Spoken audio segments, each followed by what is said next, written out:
Hello, everyone. Well, I'm the guy between you and the happy hour, so I know it's not a great spot to be in, but we'll keep this tight, we'll keep this interesting, and hopefully this will lead to a lot of material for your happy hour conversations. So first, let me give you a quick commercial of Qualcomm Ventures. How many of you know what Qualcomm is all about? What does Qualcomm do? Correct, we make chips. Qualcomm is the leading wireless semiconductor company in the world. If you have a decent smartphone in your pocket, there is no doubt it has Qualcomm technology in it. And soon, anything that you buy which is connected is going to have Qualcomm technology in it. And it's basically becoming a company which is enabling connectivity and computational capability in anything and everything around us.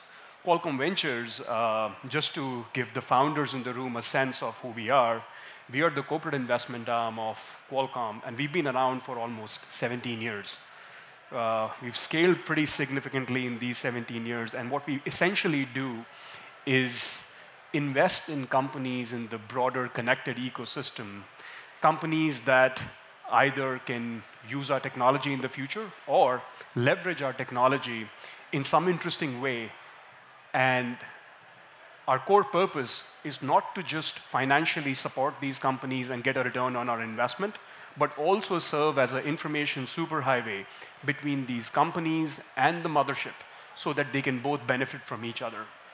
That said, we're not necessarily an entity aimed at acquiring any of these companies. So we've invested in over 300 companies in our past 17 years, and Qualcomm has bought maybe one or two.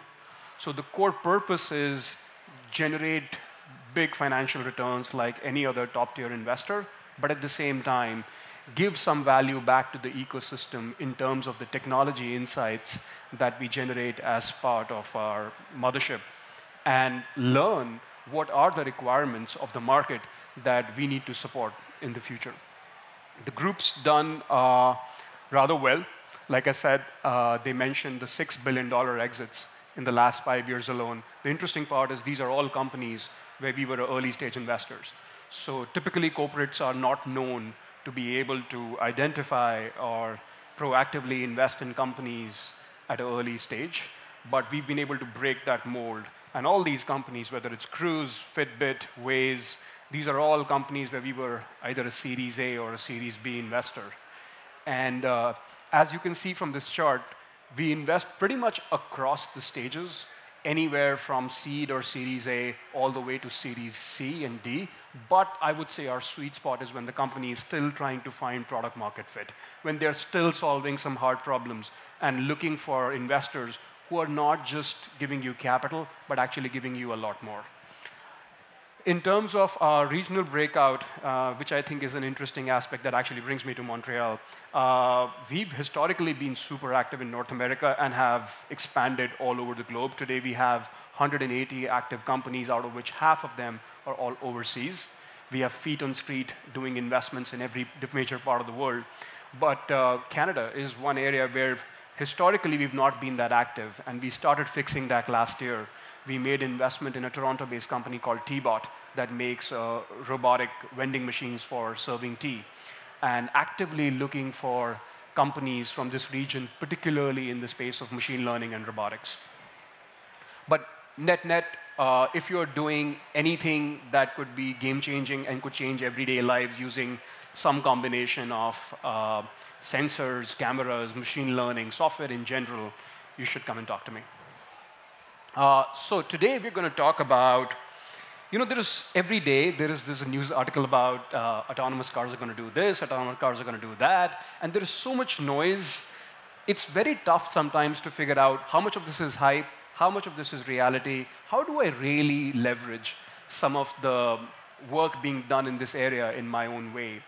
And so that's why when Rebecca and I were chatting about, what could we do which could be interesting, we thought, let's maybe, since this is all about the future, let's do a session where we talk about what really has happened in this space in the last 3 years that has led to all this noise and this big and the significant amount of activity.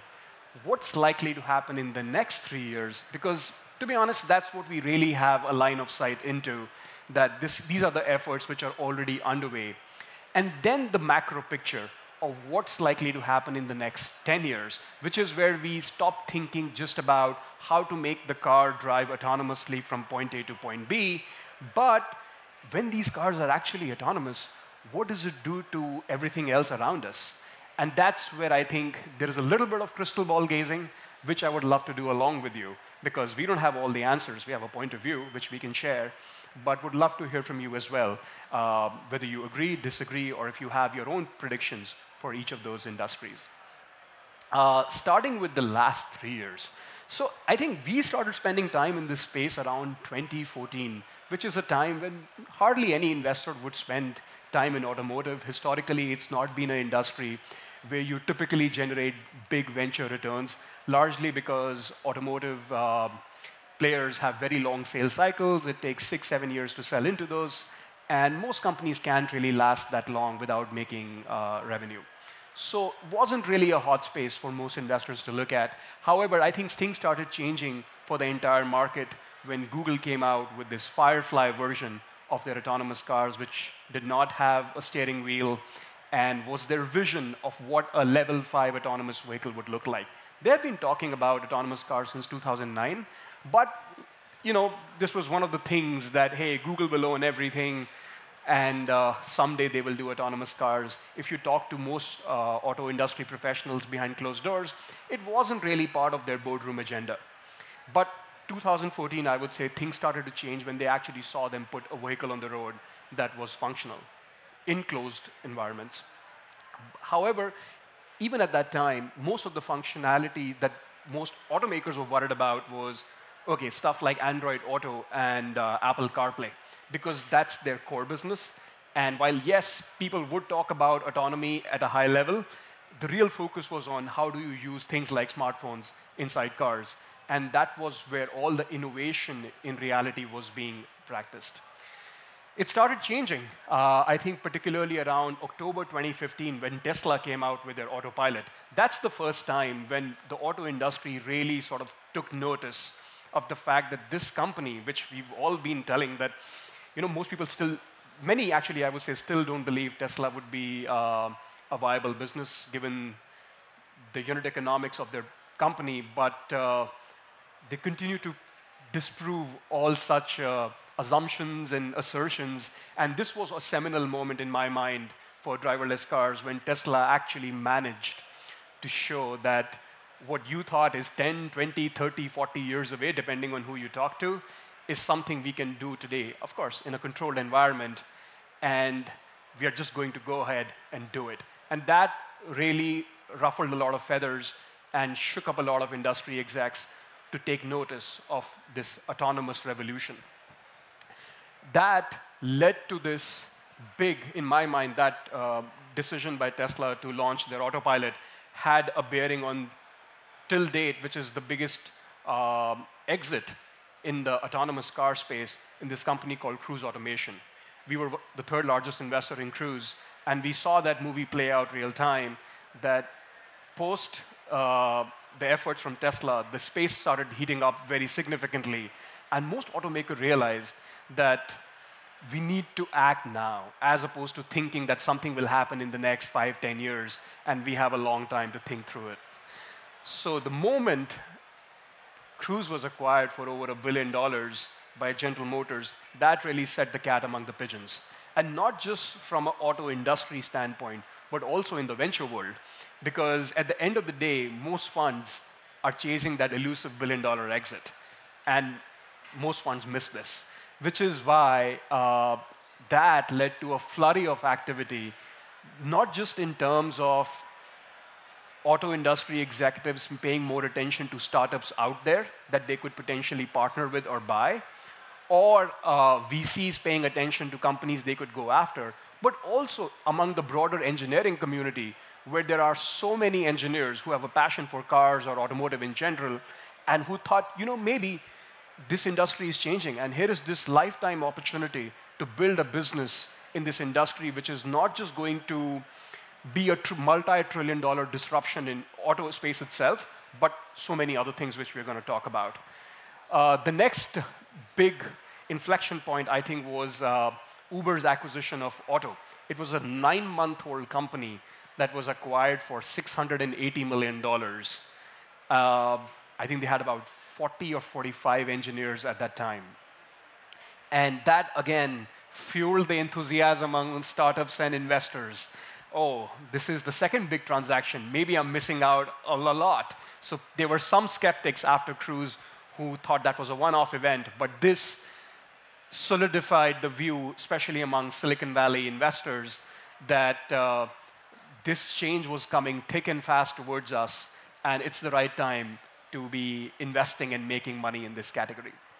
The hype, as it started building up as an outcome of these transactions, also started reflecting in some other companies in the ecosystem, NVIDIA being the biggest beneficiary of that. So if you look at their stock price, it's been doubling almost every 12 months. Even though their revenue profile doesn't keep up, but people believe that if autonomous cars are going to happen, they're going to play a major role in that ecosystem, and that leads to the kind of market cap. Today, I think it's almost a $100 billion market cap company. Hype leads to more action. Ford decides to invest $1 billion into a company called Argo AI, which some reports indicate was a 6-month-old company and effectively had less than 10 employees. Again, a reflection of the fact that the auto industry openly started acknowledging that our efforts are lagging and we need more help and we need to work more proactively with the startup ecosystem. What that does, when you have all these billion-dollar investments and acquisitions happening in this ecosystem, it's a very good thing in the sense that it attracts a lot more talent into this space, which is why you see players like Udacity coming out with this nano-degree program for self-driving cars. They've already had more than 10,000 students all over the world signing up for it. And there are 24 major organizations, automakers, tier 1 suppliers, technology companies, that are all now hiring talent from that. So on the flip side, you might say that all this hype and all these big transactions are increasing valuations, making these companies too big to fail, and creating all sorts of pressures. But at the same time, I think it's also attracting a lot of great talent into this industry. And if we have to truly achieve level 5 autonomy and get to a point where there are driverless cars all around the world, then we need all this talent. And in that sense, that's a good thing. So in recent months, of course, when the stakes have risen to such an extent, there is this massive PR hype around all these developments and transactions. You also see that reflecting in some of the other pitfalls of competition between different players. We're already seeing the Uber and the Waymo lawsuit play out in real time, where there is a lot, I don't want to go into the specifics of the case, but there is a lot of debate and there's a lot of public oversight into what's really happening between these two companies over IP ownership. And it's interesting to see how a large behemoth like Google is taking on one of the fastest growing companies of all times, and how that dynamic is playing out. Similarly, very recently, we saw Intel, which is one of our primary competitors, take a massive leap of faith, and they bought Mobileye, which today, as some of you may know, is the company that enables all these collision warnings and security systems in your cars for $15 billion. That company made about $350 million in revenue in 2016 and just $100 million in net income. So they paid a massive, massive premium because they believe that this is their keys to the golden kingdom, and that will allow them to tap into the autonomous market. So this has been really what I would say are the 7, 8 key events that have happened in the last 3 years that lead to this point where you can't stop reading about autonomous cars, even if you don't want to. And every second day, there is some development or some story. And there's a lot of paranoia in the industry right now. There is both healthy amounts of excitement and paranoia, I would say. So this is what has happened in the last 3 years that got us to where we are. Next, I would like to talk about where we think we are headed in the next 3 years, based on everything that is happening and where we think the technology and the market truly is. The first thing I think that we're going to continue to see is more and more companies will launch larger test fleets in cities like San Francisco, Austin, Scottsdale, Arizona, internationally in countries like Singapore, which have the conducive weather, the right regulatory environment for something like this. At the same time, we take the point of view, given how quickly the autonomous vehicle technology is developing, we remain pretty confident that within the next 3 years, we'll get to a point where you will be able to hail an autonomous car that will come and serve you and like take you from point A to point B in a very safe fashion. It might still have a safety driver sitting there doing nothing for regulatory purposes, but the vehicle will drive itself. Now, will that happen across the country in under any weather condition, et cetera? No. We think it'll happen in controlled environments, but it will definitely happen in the next 3 years. Some may agree, some may disagree, but that's the view with which we are investing in this market. Second thing, I think what's happening is, given all this activity in this market, apart from the technology companies like Google or Apple or Tesla, and some of the legacy automakers like GM and Ford and others, they are doing their technology development and they are moving towards figuring out the software challenges. The good thing is now the ecosystem is coming together to solve some of the more difficult aspects which historically software startups haven't really meddled into, particularly around sensors. To enable safe level 5 autonomy, you need really high quality sensors, particularly around LiDARs and cameras. And their innovation when it comes to software is, I wouldn't say it's easier, but I would say it's a well understood playbook, because you can iterate very rapidly, you can understand what's working, what's not working, and optimize your software. But when it comes to innovation in hardware, particularly things like sensors or cameras, then the cycle to actually iterate is much longer. It requires a lot more investment, and it's a much more difficult business to be in, because it takes 4 to 5 years of development cycles to know if you're actually getting to that invention that you're aiming for or not. Moreover, it's much harder to raise capital for building hardware. But given the hype and the noise and the interest in this market, there are almost 44 startups today all over the world that are just building LiDARs. And it's amazing, almost out of 44 of them, I think about 60% of them are already venture-backed.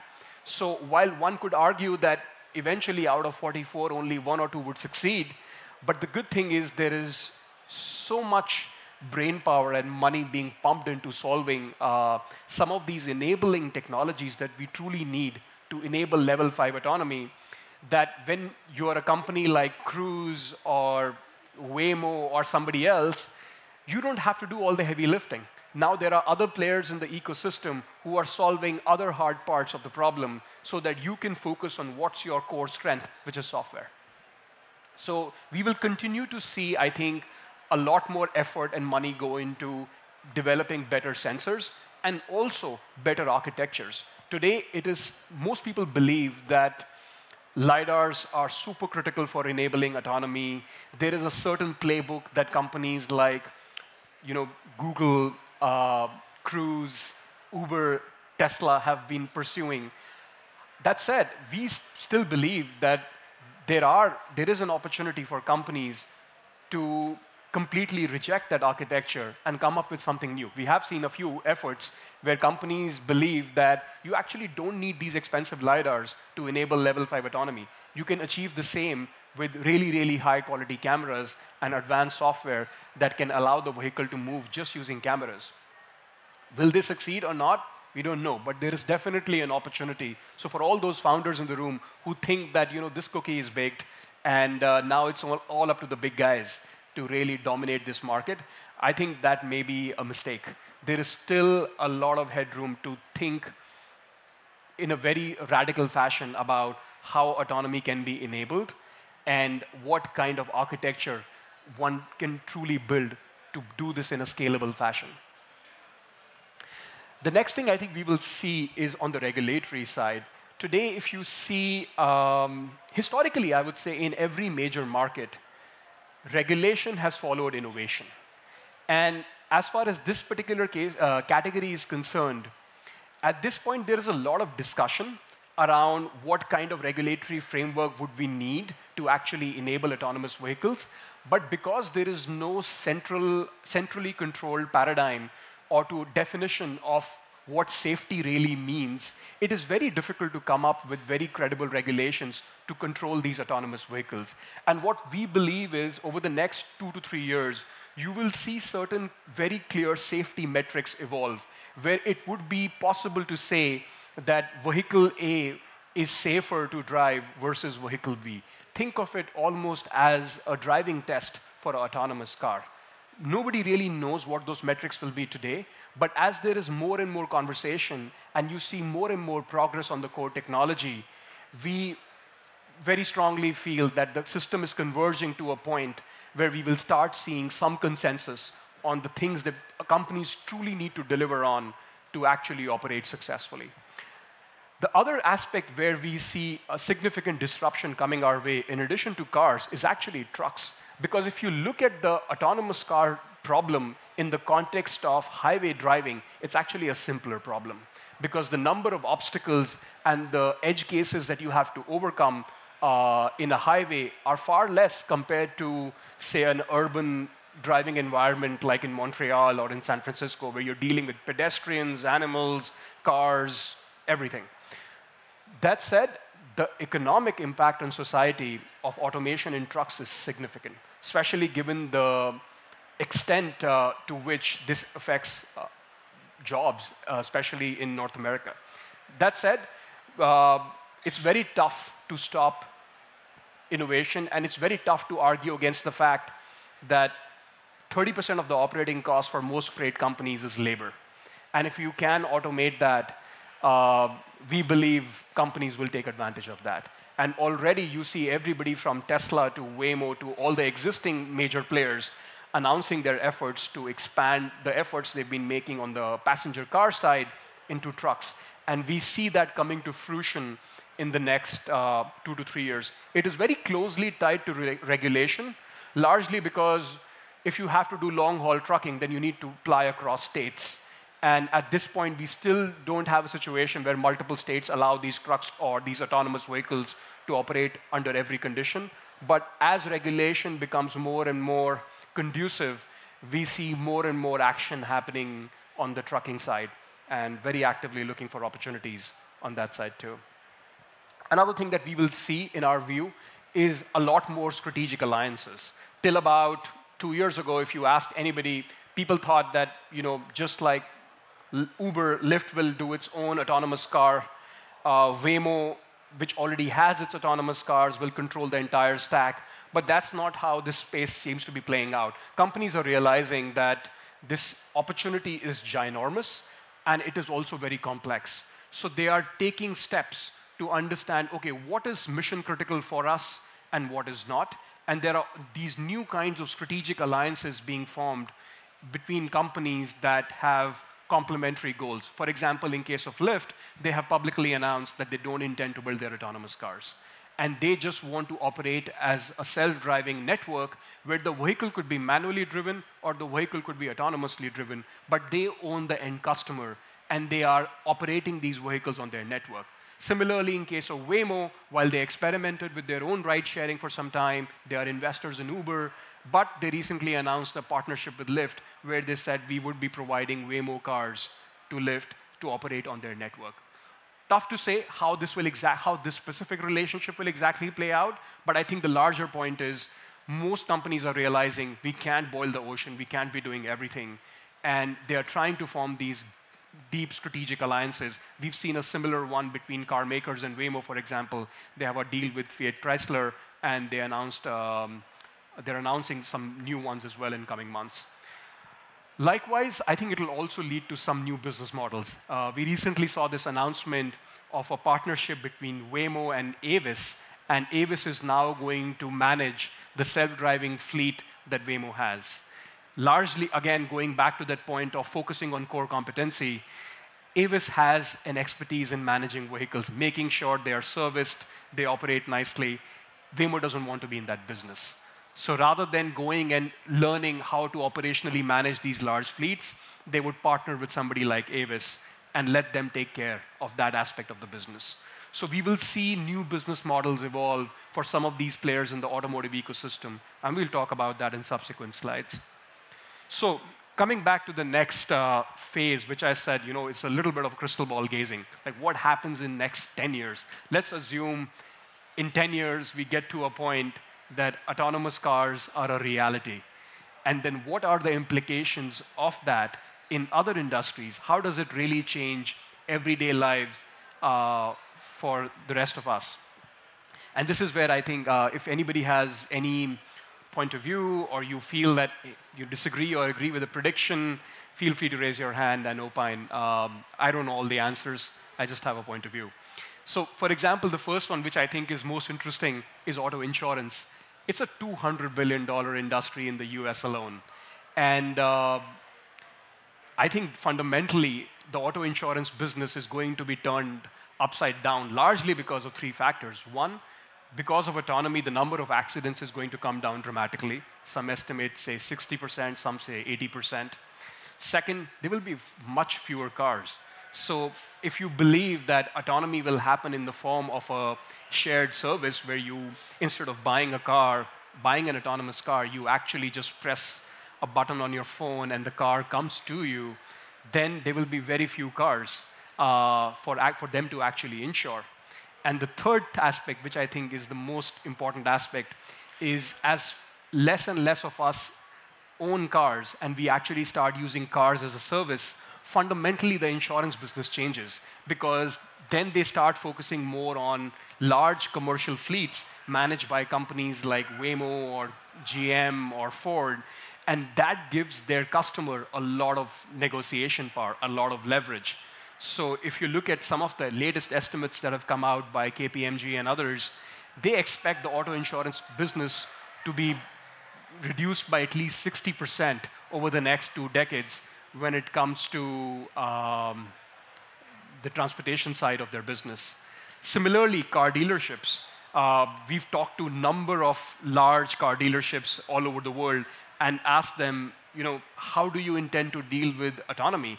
And the honest answer that most of them give is, well, we are hoping that regulation will slow it down. We are hoping that technology will take longer than because honestly, we don't have an answer. We don't really know what business we will be in 10 years later when these autonomous vehicles operate. What will we do with this significant real estate we have? Will all this be turned into parking lots? We don't know. But that, again, is an industry which is going to see massive disruption in our mind. Urban real estate. If you live in cities like London, San Francisco, New York, I think historically a lot of people have moved towards urban centers, largely because of proximity to their workspace and the lifestyle that these urban centers provide. When your car is no longer something that it's no longer an activity that keeps you busy, but it's actually your free time when you can work or you can do something else, then we believe we will start seeing people actually migrate further away from urban centers towards the suburbs, because then their 45-minute commute from Menlo Park to San Francisco is not about being stuck in the 101 traffic and going through that painful mess, but rather be sleeping or listening to music or doing some work as if they are doing that in their living room. So as the commute times become more productive, we expect more and more people to actually start moving away from urban centers and start living elsewhere, which will have a deflationary impact on rent prices and real estate prices in general in these hyper-congested cities. Likewise, parking lots. Some studies indicate that about 140 billion square feet of parking lot in the United States. Almost in some cities, 30% of the urban space is dedicated to parking. Now, all that space, if you believe that autonomous cars existing as a service where these vehicles are moving around nonstop. And when they have to park themselves for charging, etc., they go towards the outskirts of the city. Then all this vacant space will be used for some purpose. So this, again, is a massive multi-$100 billion industry that is going to get disrupted in a very significant way if we think about the next decade. Next one, hotels and motels. So I don't know about everybody else, but I definitely think that a long road trip from San Francisco to San Diego, well, I would rather spend that time in my vehicle reading a book, lying on my couch, or listening to music or doing something else, as opposed to stopping on the way and staying in some substandard motel or some highway hotel like a Holiday Inn or something like that.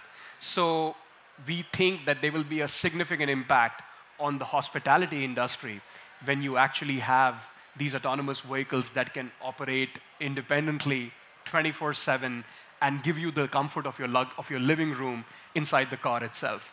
Likewise, in retail, this is slightly non-obvious, but if you think of the possibilities that exist as a function of autonomy, why do stores have to open only from 10 to 7? When you have this technology available, why can't these stores be 24/7 mobile vending machine equivalents? So if you need something from a CVS at 3 a.m. in the morning, why do you have to wait till the next day? Why can't you press the button and this autonomous CVS store can come by the curbside and give you whatever you want? So we believe that with autonomy, 3 things are going to happen. One, the catchment area of all these retail stores will increase. Today, most retail stores cater to people or customers within a certain radius. But as autonomy comes into play and people start traveling longer distances because the rides are more comfortable and you don't have to drive, we think they will be able to serve a lot more customers. Second, retail delivery will become a 24/7 operation. It is no longer going to be morning to evening or certain slots. You can get things when you want. And lastly, which I think is the most important aspect, is historically, retail has been all about location, location, location. You open your stores where the foot traffic is. But now with this technology, the stores can go where the foot traffic is. They are not a fixed thing. So for example, if you realize on a given Saturday in a certain part of town, there is a fair where you think you can sell your goods, that autonomous vehicle can take the store there and the customer can buy things there.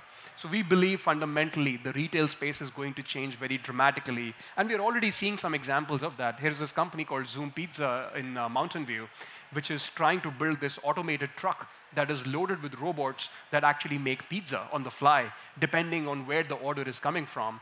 And they aggregate customer demand based on weather, based on foot traffic, based on several third-party data streams. And eventually, they want to make these trucks autonomous. So next time there is a ball game happening somewhere and there is excessive demand, they can send 3 trucks to deliver pizzas right there and then, and the pizzas will be made fresh. So fundamentally, the point is that with autonomy, it's not just about cars becoming autonomous, but also what that does to everything else around you. Next one, auto parts. Historically, the innovation in auto parts has been limited to Europe and what companies have been doing, legacy companies have been doing for the past 40, 50 years. But as software permeates the car and the combustion engine gets replaced by batteries, we are seeing significant innovation happen across the chain, where a lot of these mechanical parts are being replaced by their software analogs. And this is, again, a multi-billion-dollar opportunity for companies that can reimagine what that stack looks like in an autonomous world. We recently made an investment in a company called ClearMotion based in Boston that is building this next-generation suspension system, which basically offers you that mobile office experience that you want inside your car. They are turning your passive shock absorbers inside the car into software-controlled actuators where they see the road surface using cameras and sense the surface using displacement sensors based on which they physically lift and lower the tire to offer a completely smooth ride so that you don't feel any of the bumps and you feel as if you're in your living room. So significant opportunity to think through what could really be happening if this was to happen. Next one, auto repair shops. Again, in most parts of the world, auto repair shops are independent operations. But as your vehicles become technically complex and they have all these sensors, there is a strong likelihood that rather than going to your neighborhood mom and pop, you would prefer to go to the company-prescribed vendor. So we again see a significant transition in this industry where the independent players will feel a lot of pressure, and you will start seeing large automakers come out with their own repair functions and repair arms, which will control these vehicles in a significant way. Next one, which is the more interesting one, which is traffic violations. It's a big revenue stream for a lot of cities. The city of Los Angeles alone had, I think, about $148 million in parking tickets in 2016. The San Francisco Transportation Authority says parking tickets and meters account for 30% of their revenue, which is about $300 million. That revenue is going to go away in bits and pieces, but the cities will have to figure out how do they supplement this additional income. Likewise, DMV, driving schools, it's very unclear what happens to those. I think they're going to go away too. So while there is an upside to saying, I would say this, on one hand, most people relate automation to job loss, and there is a certain amount of negativity associated with that. To the founders in the room, I would say you should think of it the other way, which is, okay, all this disruption is happening. It's bound to happen. There may be question mark on what time frame. How can we leverage this opportunity? Like some of the things we spoke about, some of the industries we spoke about, like for example, auto insurance is a classic example. Maybe the existing auto insurance companies don't have a cost structure that can support these autonomous vehicles, but there is somebody in the room who can reimagine an auto insurance company for the future. There will be need for insurance. It's just that it'll have to be structured differently. The kind of actuarial data they would need to model the risk in these situations would be different. So everything that seems like a disruption to a massive industry, at the same time, is a significant opportunity for folks in the room to go after this seismic shift that is going to permeate different parts of our life. So last, I'm running out of time, but since the theme of this conference is luck, Rebecca asked me to talk about that aspect in my career. And I think there is no better example than Cruise. So I first approached Kyle, the CEO of Cruise, back in 2015. I was 18 months into the venture industry, practically a nobody. He was a successful founder with $1 billion exit in the past. He was previously the CTO of Twitch. And very tough to get hold of. But since I was studying the autonomous vehicle market and trying to find who's doing interesting stuff back in 2015 when it wasn't really a sexy space to invest in, I came across Cruise, and I didn't have a direct connection to him. So one option was to give up easily or figure out some sort of introduction to him through folks I knew. But that was a long, drawn process. And most of these things sort of fall in the mix. So I thought, I've learned one thing about Silicon Valley. Intellectual heft and a hustle goes a long way. So why not actually just cold email him? And I just cold emailed him, explaining who am I, why do I want to talk to him, with an assumption that there's only a 5% chance that I'm going to get a response from him. But luckily, I would say I immediately got a response from him where he claimed this was one of the best cold emails he had received from an investor ever, and he wanted to take the meeting primarily because of that. I ended up meeting him, understood the business that he was trying to build. I didn't feel it was a good fit for us, ended up passing on the opportunity, and told him that we should stay connected. This is March of 2015. This was only one part of the luck aspect. The second part of the luck aspect comes into picture in October, when I had passed on the opportunity. They had raised a Series A from Spark. And another portfolio company of mine, I met their CTO randomly one evening, and he mentioned that, hey, have you heard about Cruise? You keep looking for companies in the autonomous space. And I said, yeah, I spoke to them, and what they were doing at that time didn't seem a good fit. And he said, no, no, no, no. They were doing something else, but they've changed their strategy, and you should re-engage. And again, typically, you get such mentions, and you forget about them. But that was my lucky day. I decided to send him a follow-up note, saying, hey, Kyle, we connected 6 months ago. Would love to touch base again and see where you are. And luckily, one thing led to another. We led an opportunistic round in the company when they didn't need money, and then exited the company with a 10x exit in 6 months. So the luck aspect, again, here was one. I wouldn't say it was blind luck, but I would say it was luck combined with some creativity and some effort. But definitely, if he hadn't responded to my email, or if I hadn't heard from that person about what they are doing now, probably wouldn't have been standing here and talking to you about what's going to happen in this category. So luck is definitely important, but goes hand in hand with a lot of hard work and creativity. So.